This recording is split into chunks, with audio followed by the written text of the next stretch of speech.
Welcome to today's video, where I'll be sharing a spine-chilling real story titled Possessed by a Jinn. Real story. This is not just another tale, but a first-person experience that will leave you questioning the unseen world around us. From strange whispers in the night to terrifying encounters during an exorcism, every part of this story will keep you hooked till the very end. So stay with me till the last moment. You don't want to miss what happens. And before we begin, make sure to like this video, subscribe to the channel, and hit the bell icon for more. The night that changed everything, I still remember the night when everything in my life changed forever.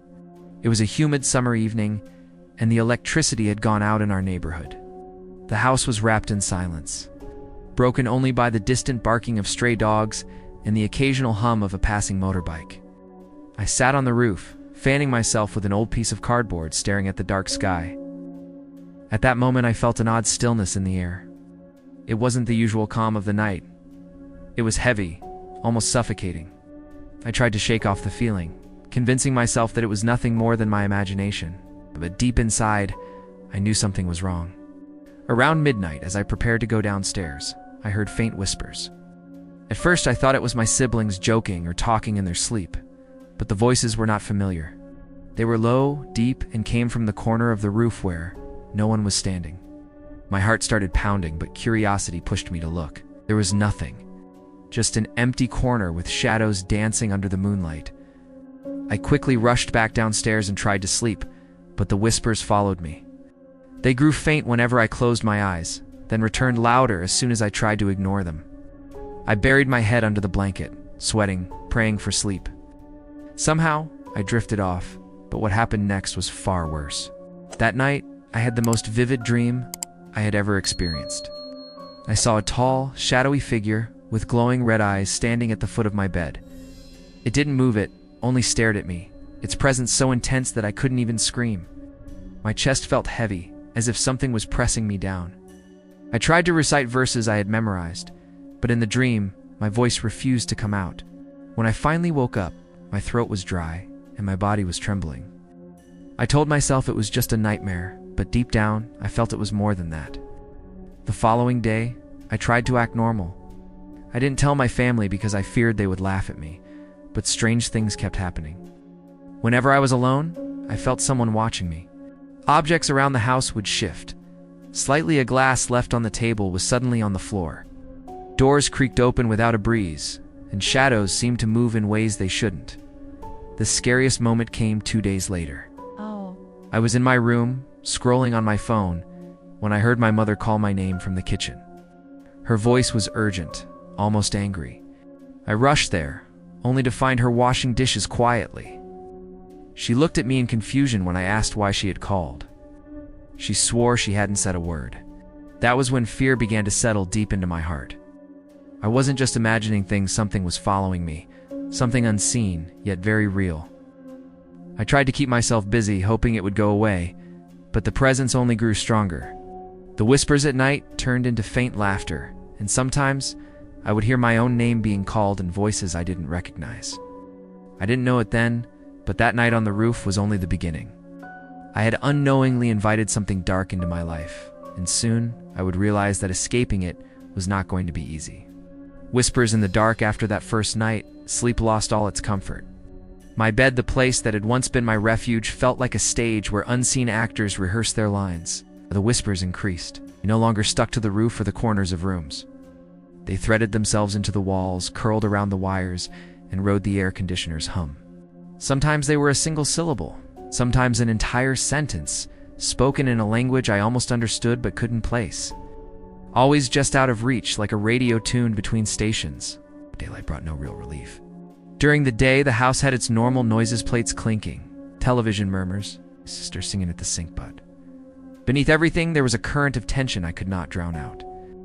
At work, I would find myself staring at the door as if the person who opened it might be another voice. I made mistakes I never used to make, forgetting names, missing bus stops, mixing up tasks. My boss joked once about my distracted look, and I laughed with everyone else, but my hands were shaking. I began to test things. Small tests, at first leaving a book open where I had been reading, placing a glass of water on a table, and watching it an hour later. The book would be closed, or open to a different page. the glass would be a few inches nearer the edge. Once, a photograph of my father who had passed years ago was knocked over and its frame cracked. My mother insisted it must have fallen because the frame was old. I wanted to believe her. I needed to. At night, the whispers grew bolder. They learned my habits. They would speak when I reached for the switch, when I lit a cigarette, when I passed the mirror. Once, as I walked past my bedroom door, I heard my own lafa, perfect imitation coming from inside the room. I froze, my feet glued to the floor. The laugh stopped. For a second, I thought I was losing my mind.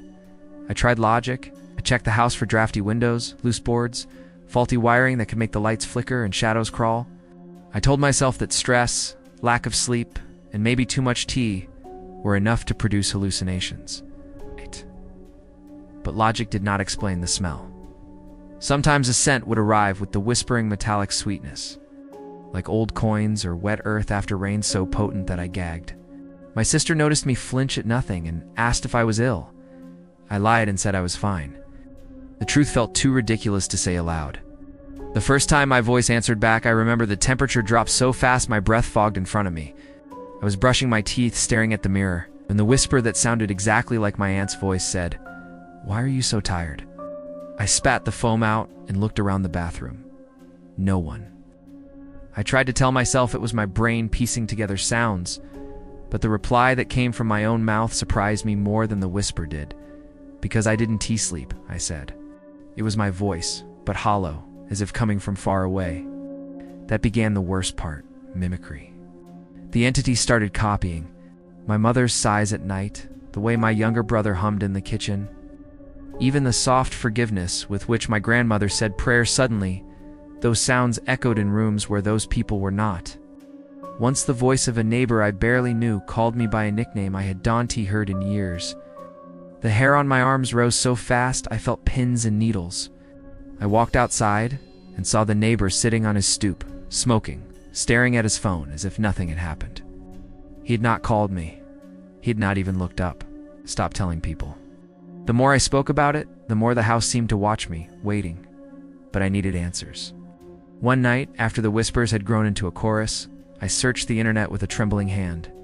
I read forums where others claimed similar experiences, strange sounds, sleep paralysis, light moving on its own. People blamed stress, psychosis, or elaborate hoaxes.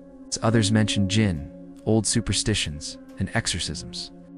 My heart hammered so loudly, I could feel it in my teeth. I closed the laptop because each story felt like a cold finger pressing on my skull. I tried to pray. The verses I had known since childhood felt distant at first, then thin and threadbare like worn rope. Sometimes I could not make the words come out. Other nights the whispers swallowed the supplications and distorted them into laughter. The sense of being observed grew invasive. Objects seemed to tilt away from me, as though even the furniture wanted distance. One night the whispers stopped entirely. An absolute silence that pressed on my eardrums. For a moment I thought it was over. Relief washed over me so hard that I laughed out loud. Then the mirror in the hallway shattered. The sound was not only loud, it was deliberate, as if the house itself had answered my small, dangerous hope with a warning. When the pieces of glass lay like frost on the floor, I realized I was no longer a bystander. Something in the house had noticed me, and whatever it was, it had learned my name. I slept in the living room that night, lights on, Quran on my lap. The verses were steady, but my eyes kept darting to the doorway. Every creak, every distant hum felt like a step closer. The whispers returned, but now they threaded through the words I recited. Overlapping syllables, sometimes finishing my sentences for me in voices I recognized and feared. That was when I understood. This wasn't just about noise or pranks. The whispers were reaching, mapping, memorizing. They were learning the shape of me. Shadows following me after that night of broken glass. Sleep became a battlefield. I tried to move my life as if nothing had happened. Work, chores, the small, predictable rhythms that used to anchor me, but shadows began to trail me like a second skin. They didn't belong to anyone or any object. They slid across walls at odd angles, pooled beneath chairs at noon, and lengthened behind me in rooms flooded with sunlight.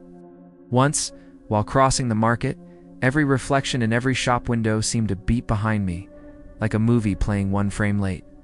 People glanced, shrugged, and walked on. I felt exposed, as if someone had pinned a notice to my back reading. "Here is the hunted." My body started to betray me. My hands would go numb for no reason. Crawling, prickling that would climb my arms and stop only when I pressed them hard against my legs. I had headaches that felt like someone hammering at the inside of my skull. More terrifying were the times I would catch a movement at the edge of my sight and turn, expecting to find a person only to see a silhouette flatten against the wallpaper and dissolve. Nice. Once, as I walked up our narrow staircase, the shadow of a child ran past me and vanished around the landing. My heart leapt into my throat and I nearly fell. There were no children in the house. I began to avoid mirrors. It wasn't just vanity, it was fear, where once my reflection comforted me.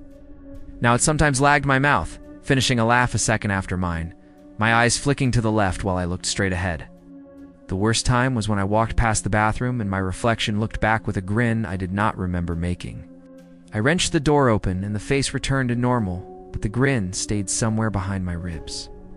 At work, people began to notice changes I couldn't explain. Colleagues said I seemed distant, that my eyes looked hollow. A friend saw I'd cornered me one afternoon and said, "You're not yourself. Talk to me." I wanted to tell him to spill everything, the whispers, the shadows. The way my voice sometimes wasn't mined, but the words choked in my throat.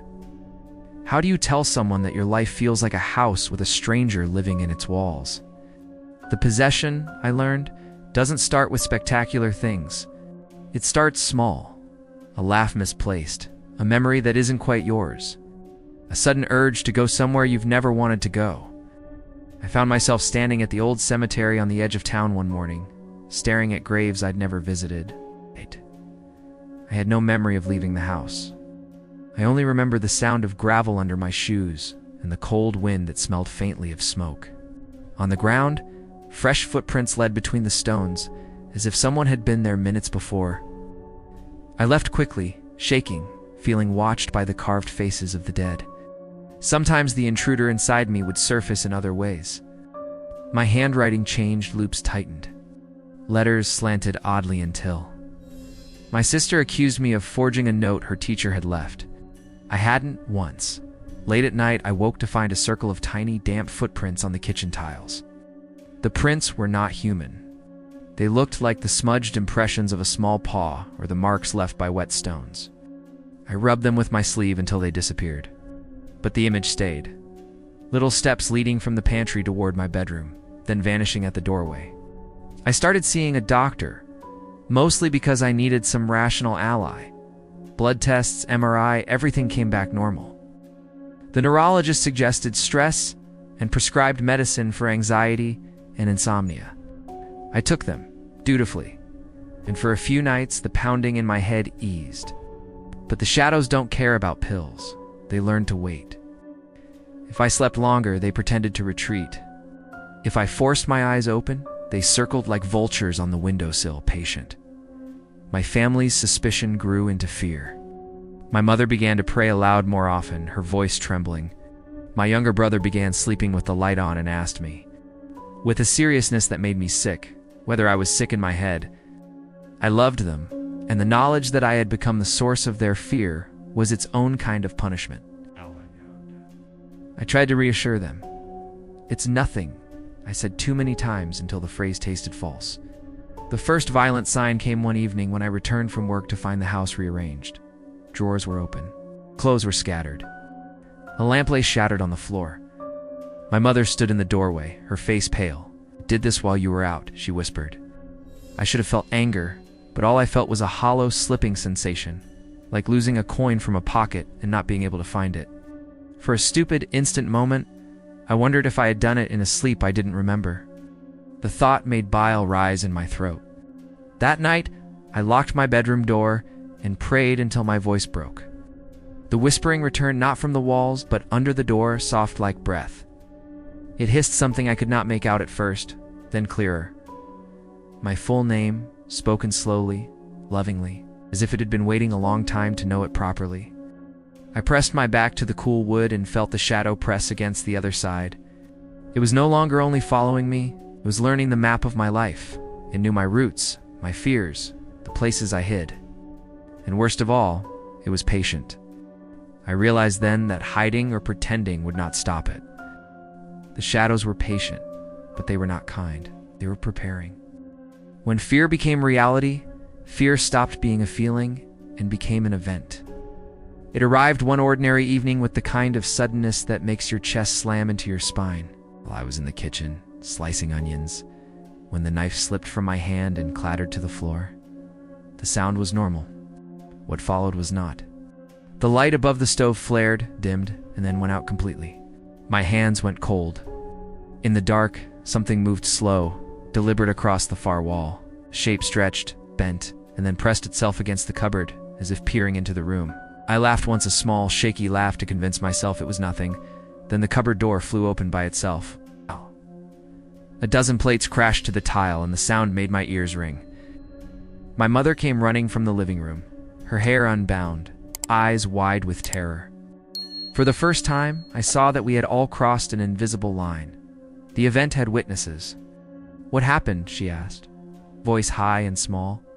I could not answer. I wanted to say it was me, that this was my fault somehow, or that I had staged it to draw attention, but the words choked. Instead, I picked up pieces of ceramic with numb fingers. While the whispering curled around our heads like smoke, the voices were not only outside me now, they came from inside my ears, and sometimes horrifyingly, from my own mouth. I heard myself speak words I would never say, blasphemies and childish boasts, sentences that made my skin crawl when I later remembered them. The next morning, the neighborhood woke to my name. Someone had heard the noise and told neighbors. By noon, a handful of people stood in our courtyard, speaking in hushed tones. Old men crossed themselves. Children were pulled indoors. Saad arrived, pale, eyes darting. He didn't ask me how I was. He asked if I was all right to be left alone. After that day, nothing private remained private. My phone rang with calls I didn't recognize. Voices on the other end whispered questions in languages I had never learned.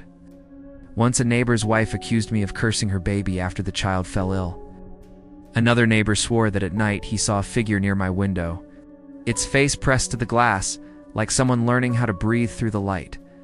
Sleep left me for good. I began to wake in the middle of the night with bruises, small, crescent-shaped marks along my arms and collarbone. I would wake with dirt under my nails, though I had been in bed all night. Once I woke to find my mattress stained with ink, although I had not written a thing. My mother took photos, posted them in groups, begged for help. The shame of it burned me more than the scratches. People offered solutions. An elderly neighbor suggested we take hot coals around the house. Another told us to sprinkle salt at the thresholds. My aunt pressed cold oil to my forehead and recited prayers, her lips shaking. I joined in when I could, but often the words would stick like glass in my throat. There were times I wanted to run away from the house, from my family, from the person I had become, but the shadows tracked me beyond walls. Once at the mosque, as I bowed, I felt the pressure of a presence settle into my spine, and my voice hissed, "You belong here." I left the mosque on wobbly legs and vomited into the alley. Denial became impossible the night I hurt someone else. My younger brother came into my room looking for his school books. He found me sitting on the floor, rocking, eyes rolled back. When we stepped closer, I snapped awake with a speed that felt like a different animal. Before I could stop myself, I shoved him away. He hit the dresser and began to cry, terrified, stunned, his lip bleeding. My mother grabbed me, shaking, and the fear in her eyes pinned me more than her hands did. "What have you done?" she whispered. I could not look at her. That incident changed everything. My family no longer knew if I was sick or dangerous. They began to lock doors at night and stand guard in turns. My mother made a list of religious figures to call and scribbled down names with trembling fingers. I felt like a curse walking between them, a sickness that might spread by breath or glance. I tried reasoning, pleading with whatever was inside me. "Leave," I would tell the darkness. "Go back where you came from." Sometimes it answered with silence. Sometimes it answered with laughter that pressed into my bones. The worst response was mimicry, the voice of my dead father calling me son in a tone that made my knees buckle, or my sister's voice ordering me to eat when I had no appetite. Those moments were betrayals. I could not tell which part of me was speaking and which part was puppeted. By the end of the month, the current of our lives had changed direction. Friends drifted away. Work fired me for erratic behavior I could not explain. My family's faces grew thinner, drawn by worry and sleepless nights. Fear had become reality, and reality was getting noisy. When I sat alone in the dark, hands clasped over my eyes, I knew something unavoidable was coming. The thing that shadowed me had decided it wanted more than whispers and broken plates. It was learning to make demands, and I, helpless, betrayed, and increasingly hollow, was running out of ways to refuse. The possession begins the night it truly began. I woke to a sound that wasn't mine, a slow, wet dragging like something heavy being pulled across the floor. The room was moonlit, the ordinary moon I had once loved, now an indifferent witness. At first I thought it was my brother, but when the light from the hallway hit the doorway, there was no one. The dragging continued, and then the whisper, close enough that I could feel breath on my neck, sighed, finally. After that, there were gaps in my life like teeth missing from a jaw. I would be standing in the kitchen and then find myself 2 hours later sitting on the roof with no memory of climbing the stairs. I woke once in a field outside town, my shirt torn, hands cut from brambles. My phone had 20 missed calls, and my mother's voice shaking on voicemail. "Where are you? Are you okay?" I played the messages back, and the sound of my own near hysterical voice begging for something I could not name made bile rise in my throat. I did not remember leaving the house. When the entity took control, it did so with an arrogance that made the room feel smaller. My hands moved on their own. I carved symbols into the wooden table with a spoon and found the marks the next morning, swirling lines I could not explain. My voice changed pitch and cadence. Sometimes it was a guttural rasp that spoke in a language I did not know. Other times it borrowed the gentleness of my grandmother to lull my mother into calm before switching to a cruel whisper that made her step back. Once in front of Saad, I laughed in a way that fractured his face with horror. He put both hands over his ears and ran. The physicality of it was worse than I had imagined. Doors would lock from the inside with me on the outside. I felt invisible hands, cold and exhausting, wrap around my throat during prayers, until vision tunneled and the room spun. My legs would refuse to stand. My tongue felt heavy and foreign, clumsy in my mouth, as if I had swallowed a stone. On a day I will never forget, I stood in the marketplace and began to speak about things I'd never learned. Names of people I had never met, incidents in distant neighborhoods, secrets that left listeners' faces changing from curiosity to fear. A vendor dropped his tray of oranges and ran. Horror crept easiest through the small betrayals. I woke to find messages in my phone. I had not typed confessions, threats, pleas for forgiveness that used my name and a syntax not my own. Once my sister found a letter under my pillow addressed to an unknown shrine, written in a hand that tilted wrong. I could not read it without feeling faint. She burned the paper and cried, more for me than at the thought of whatever had written it. The worst was the way it used love as a weapon. It would imitate my mother humming a lullaby, and then when I approached, the voice would twist into something obscene. It said things that made my mother clutch at her rosary and my brother hide in the bathroom. It knew how to wound where it would hurt most. "You failed him," it whispered in my father's voice. And I felt the old grief open like a fresh wound. I remember the first time I bit someone. We were sitting at the kitchen table. My mother, my brother, me trying to eat in awkward silence. Without warning, my arm jerked, and my teeth found flesh. My brother screamed. I did not remember the bite until I saw the blood. The taste of copper in my mouth was like a confession. My mother slapped me, not in anger, but in fear. I could see in her eyes the terrible calculation. Is this my son or not? Friends stopped coming around. Saad stayed only because he refused to believe until he had to. He watched me through a kind of clinical terror, recording videos, taking notes, promising to take me to a doctor. But when I spoke in a voice that was not mine and told him secrets from his childhood he had kept hidden, his hands shook and he cried like a man whose faith had been smashed. People came and tried to help. A few elders recited verses, rubbed oil on my forehead, held my wrist, and felt the pulse flutter like trapped birds. Their faces, usually steady and certain, were edged with fright when the air grew cold. Mid-prayer, and the reciter's rosary flew from his hand as if thrown by an unseen force. A young cleric of the mosque attempted to read aloud in the small front room. Halfway through his verses, his voice faltered, and he dropped to his knees, hands to his ears, crying out. We had to carry him home. Those attempts left marks. The more they prayed, the angrier the thing seemed to get. Windows rattled, photographs fell from walls and shattered. Once it tore the Qibla cloth off the prayer niche and wrapped it around my neck, leaving bruises like the pattern of someone's fingers. My mother stopped sleeping in her own bed. She sat by the door at night with a candle and the Quran, eyes red and ferocious. I could tell she still hoped, with the stubbornness of mothers, that love, her prayers, her oil, her presence might be enough to make me whole again. But the possession was not only violent, it was cunning. It would make small bargains through me promise to leave if we would do this or that, and then break them with a smile I felt rather than saw. It told me things about the world, about history, about places I had never visited, as if it were older than the town itself. Sometimes I would catch a phrase of its speech and understand a piece, and the knowledge would be like a hot coal in my chest. It wanted something, but what? Power? Revenge? Joy in tearing apart the ordinary. I hated it. I hated what it did to me, to my family, to the warmth of a home I could no longer trust. Yet there were splinters of me left, moments when I could feel myself behind a thick glass wall, watching, screaming to be let out. Those moments were agony because I could see the faces of my mother and brother contort, and because I could do nothing. On the day the elders told us to call a proper exorcist, an old man from the outer villages with a reputation both feared and respected, the thing inside me laughed. It was a laugh that carried the sound of a bell tolling far away. I knew then, with a clarity that burned, that the fight was beginning, and that there would be blood and prayer and choices I would not be allowed to make afterward. They prepared for what they called the cleansing.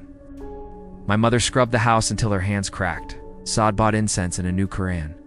I prayed, though my voice was thin and my words kept slipping. The air thrummed like a drum. Outside, the sky had a storm and a taun omen, or maybe just weather. Inside, something bristled and readied itself. When they came, men with names, my grandmother spoke with reverence and fear. My body already felt like enemy territory. The night they entered, the house went very quiet. Somewhere down the lane, a dog started to howl and did not stop. I remember the look in my mother's eyes as they closed the door behind them. Part hope, part lostness. She put her hand on my cheek and whispered, "Come back to me." I wanted to promise. I wanted to believe. The thing inside me answered by making me smile without meaning it. That was the moment I stopped being certain whether the battle ahead was for my soul or for theirs. The battle for my soul, the night of the exorcism, arrived like a storm. The house was filled with a strange, buzzing silence, broken only by the creak of the old ceiling fan. My mother had prepared everything: bowls of water over which verses had been recited, small pouches of salt, incense that burned so thick the air tasted bitter. The old man everyone whispered about, a scholar of both faith and shadows, arrived just after midnight. His beard was silver, his eyes sharp and heavy with years. He carried no fear in his face, only a weariness, as if he had fought this battle too many times before. Behind him came 2 younger men, his students, perhaps each holding prayer beads, each avoiding my eyes. I was seated in the middle of the room, wrists tied loosely with cloth my mother had woven herself. She told me it was for my own good. I told myself it was to stop me from hurting them, though a darker thought whispered that it might not be enough. The old man sat before me, reciting verses in a steady rhythm, his voice low but powerful. The sound filled the room like waves filling a shore, pressing against every shadow. At first, nothing happened. I sat quietly, staring at the floor, my heart racing but my body calm. Then, as his voice grew louder, the pressure in my chest began. It felt like something clawing from the inside, pushing against my ribs, my throat, my skull. I doubled over, gasping. The students placed their hands on my shoulders and began reciting too. My body shook. I could feel my lips move without my permission, words spilling in a guttural language I didn't understand. It was not my voice, it was deeper, broken, like stones grinding together. My mother cried out, but the old man raised his hand to silence her. The battle had begun. I thrashed against the cloth binding me. It snapped like thread. My arms swung wildly, but the students held me down with surprising strength. My head jerked back, my eyes rolled up, and I saw nothing but the ceiling spinning like a whirlpool. My chest burned as if fire was trapped inside me. The old man kept reciting, louder, firmer, each verse hammering into the walls of the room. That was when it spoke. Through my mouth, the entity laughed a sound so unnatural that even I, trapped behind it, felt my blood run cold. It mocked the old man, calling him by name, revealing secrets about his past. A child he had lost, a mistake he had buried. The old man faltered for only a second before steadying himself. His eyes flashed with fury, but he kept reciting. The voices inside me multiplied. One moment it was a child crying, the next it was my father's voice begging my mother to stop. Then the sound of my sister screaming, though she wasn't in the room. The entity knew exactly which voices would tear us apart. My mother covered her ears, tears streaming down her face. Then came the pain. It felt as if something sharp was being pulled from my spine, inch by inch. My back arched unnaturally, a scream tearing from my throat. My fingernails bent backward until I thought they would snap. I remember begging silently for it to end, whether that meant freedom or death.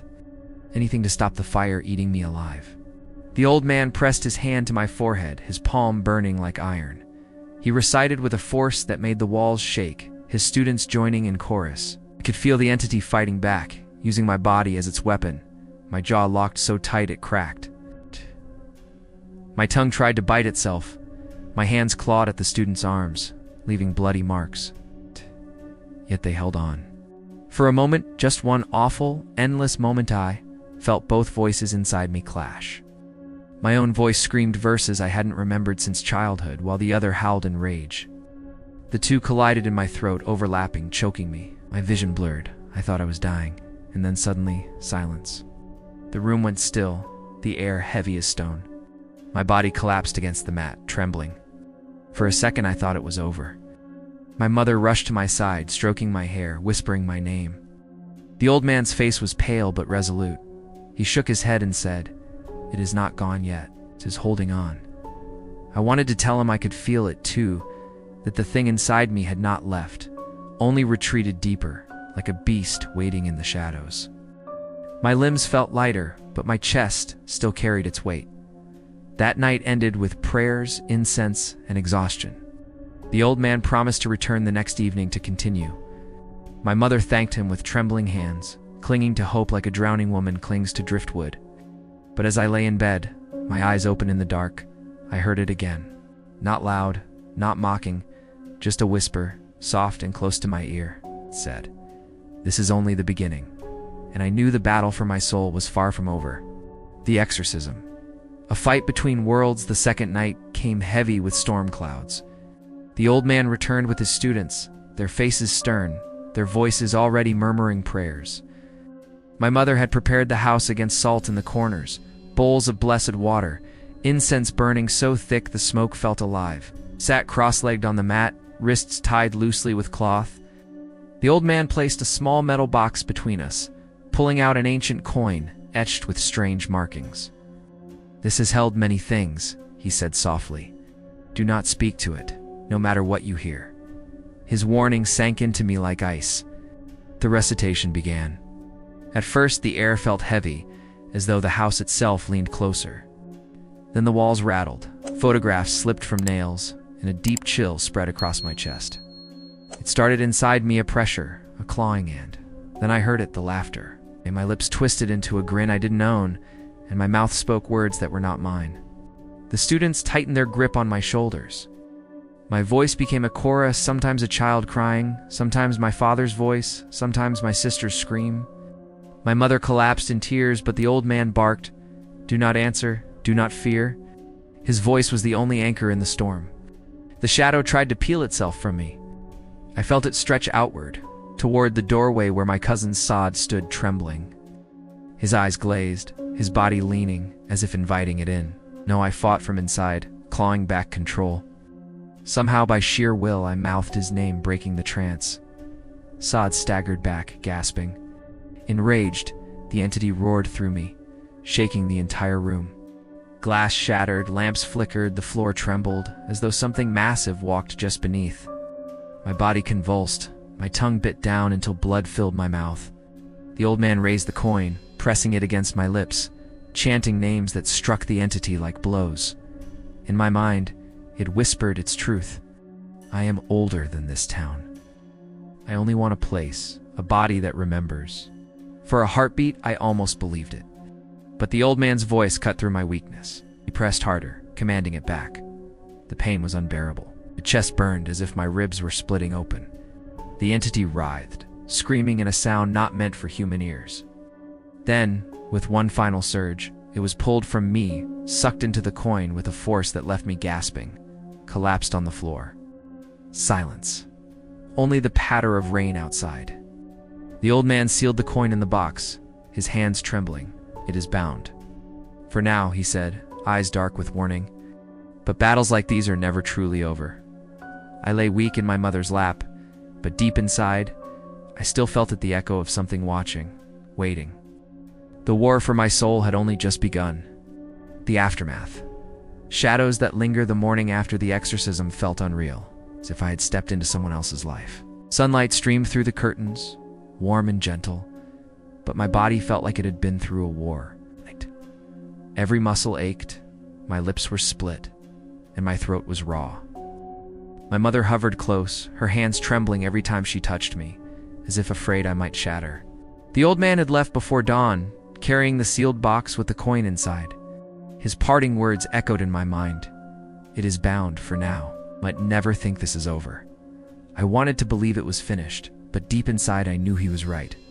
That day, our home became a place of whispers. Neighbors passed by with curious eyes, some offering prayers, others avoiding us, as though fear itself might spread. My cousin Saad refused to enter the house again. He said he still heard a faint voice calling his name whenever he was near the courtyard. My mother told him it was only fear playing tricks, but I knew better. For a few nights, peace returned. I slept without screaming, without waking, drenched in sweat.